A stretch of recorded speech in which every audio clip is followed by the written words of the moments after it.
So Ebusia efa about a former Chief Justice Gertrude Arba Tokunu no just a ban suspension no president no suspending Ebusia ye back say ordinate sem Ecowas court say Ecowas court means some new me de bedan mo monka bi ema say Ecowas Ebusia in some so edible too Ghana says Ghana nye ready so be defend omo dia omo je 10 million US dollars for and say a chief justice no na abusua say see amena wo ka say ye ka Ghana lawyer pani Dominic Ayeni attorney general for president John Dramani Mahama na say no o make move bia na eno anama say Ecowas court say no abusua omo ekeka ko omo judgment say Ghana say ya hwe ya 10 million US dollars a chief justice Gertrude Araba Tokunu e dey call say ye good enu ase no general say any suspending and likely say oba be jail ni sika abusua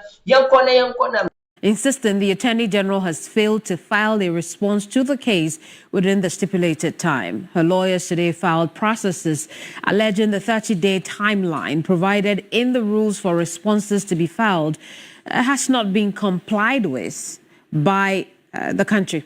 Let's take a closer look at the reliefs the former Chief Justice is seeking from the court in this fresh move. We know that on the first case, she says an order of this honorable court, which is the Ecowas court, entering a default judgment in this suit in favor of the plaintiff or applicant, former CJ, due to failure of the defendant respondent, which is the government of Ghana, i.e. the Attorney General, to file a defense. And for such order or any other orders as this court may deem fit, right?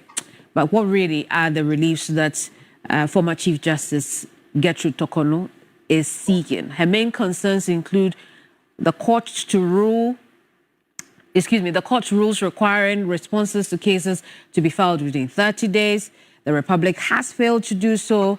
This means that the Republic has abandoned the case, has not shown any interest, which is why she's asking that the Ecowas court rules in her favor. Former Chief Justice Kufu has condemned the manner in which Justice Gertrude Tokunu was removed as Chief Justice of Ghana, warning the act, which she describes as unjust and deeply troubling, will serve as a bad precedent for the image of the judiciary. I'm very sad about it. It has really saddened me. And maybe in a way, I feel very distressed by it. Yes. In terms of the conclusion that was reached, where the matter has journeyed from, is the sadness as a result of the conclusion, or you have questions about the procedure that took place before that? The sadness is about the whole process. My sadness is because as far as I'm concerned, it was a very unnecessary. We have been taken through a very unnecessary situation, and which, as far as I'm concerned, and that is my honest and candid view, this has so weakened the institution of the judiciary. It's not so much the individual who occupies their position. It is the institution. That is what I'm concerned about. I mean, what informs the conclusion that it's an unnecessary process? I mean, we have heard even government spokesperson make the point that a petition was sent, a committee in line with the constitution was set up, they've looked into the matter and they've come to a conclusion. Which aspect of it, what specifically makes that necessary? I think that, you see, there has always been something wrong with Article 146. And particularly with the procedure that it sets out, and especially as it regards the position of the Chief Justice. In the Ajay Chum case, I took the opportunity to reflect on that weakness that I noticed. And are these and these are not so to me, they lack the gravity. They lack the gravity that would lead to a grave outcome, such as the removal of the head of an institution of justice. I've deliberately phrased myself that way. It trivializes the position, and I wonder what this is going to lead to further on along the line, because every judge is fair game and every chief justice is also fair game. I mean, is that to suggest that you suspect there could be a ripple effect in that? Oh, definitely. Any matter... It's not suspect. I foresee, not tomorrow, maybe not next year, maybe not in 5 years' time, but along the line, yes, unless those provisions are dealt with effectively in a revised constitution. Maybe a more direct question. I have seen the letter that was written by the Secretary to the President to the former Chief Justice. And that's the other thing. A warrant, a person holding a presidential warrant.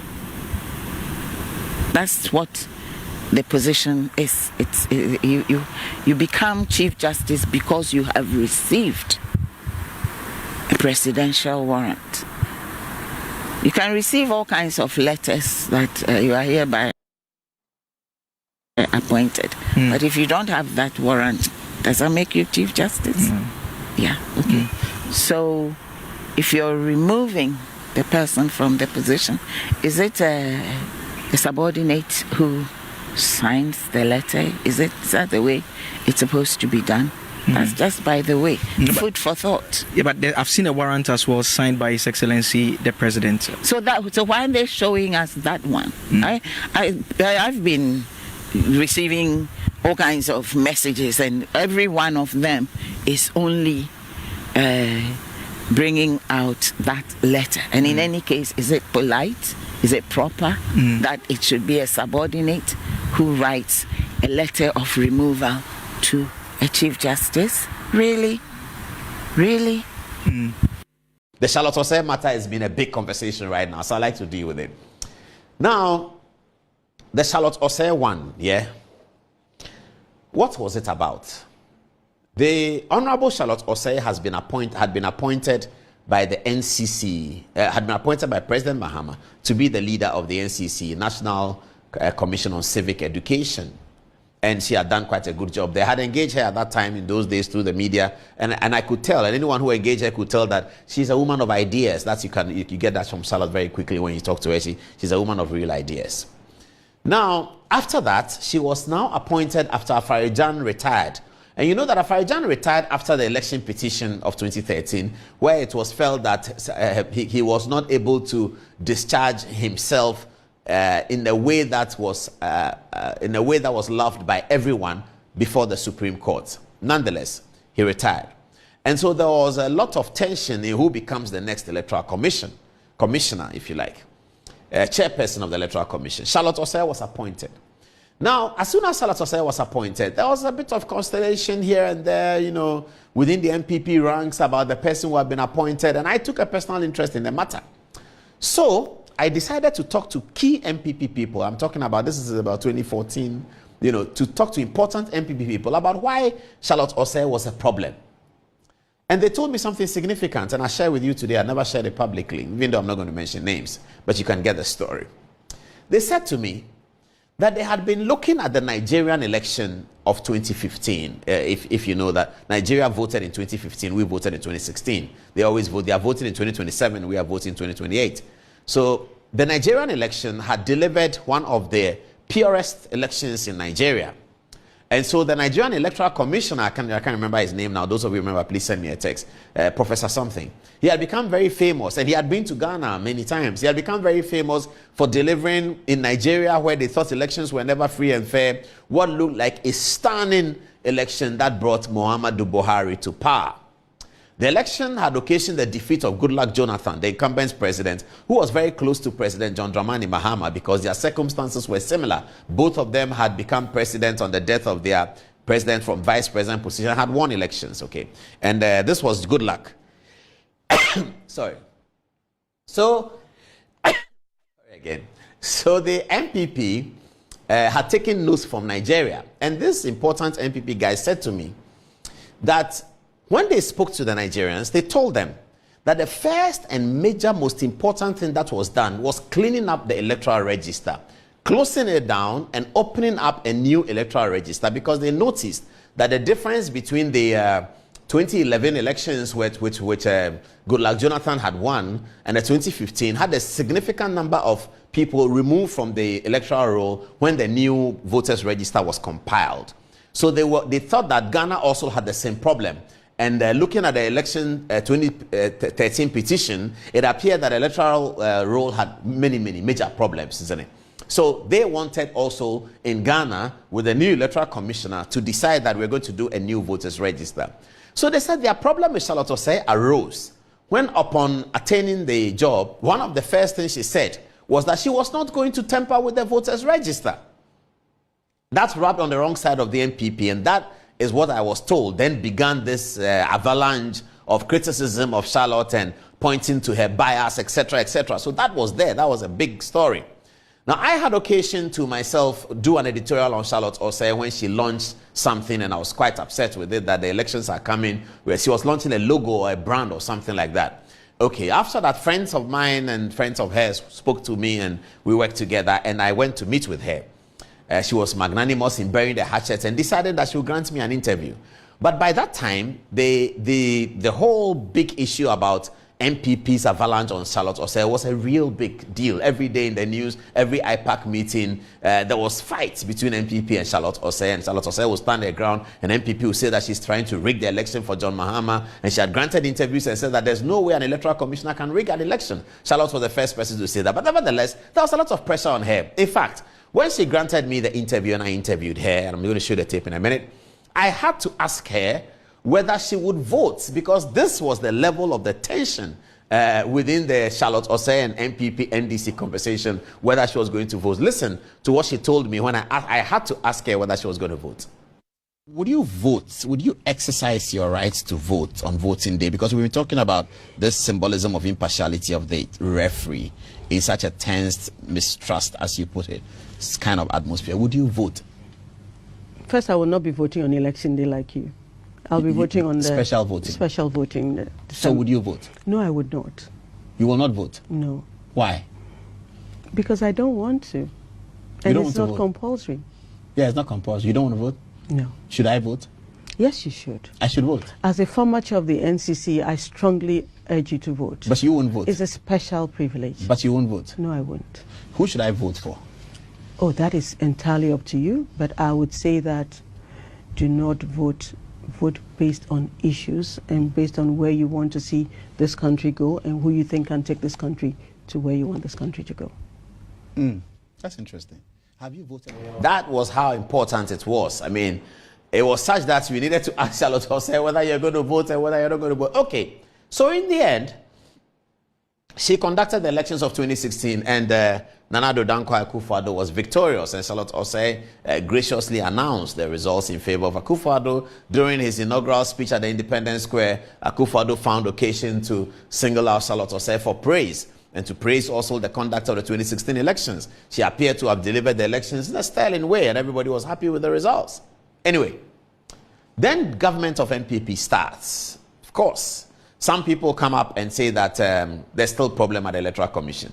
The main issue against Charlotte Osei was that the petition filed against her to the president was filed by the staff of the Electoral Commission, the leaders of the staff of the Electoral Commission, some other commissioners. In fact, you know, there are about 6 or 7 commissioners, and the Electoral Commission is the chairperson. She's almost like a primus inter pares, as they say, the first among equals. So Charlotte Osei was a chairperson, and the petition was filed by people who worked closely with her and who were alleging that she had occasioned, through the work she did, procurement breaches, she had ignored this. There was clear, very bad blood between Charlotte Osei as the leader of the Electoral Commission and the two others who were with her. So the petition was filed. Now, before then, there was a petition filed against Justice Kingsley Acquah in the case of A.J. Chum that sets the parameters on what happens when a petition is filed against a Chief Justice, because we have not even thought about it. The Supreme Court had to settle the matter on how the prima facie is achieved when the matter is filed and it's involved the Chief Justice. When an Article 146 process is filed against people who are not Chief Justices, either they are judges of the Supreme Court or they are leaders of the constitutional bodies, Commission of Human Rights, Electoral Commission, and etc., etc., those people, the petition goes to the president and the president submits it to the Chief Justice, and then the Chief Justice will settle the prima facie.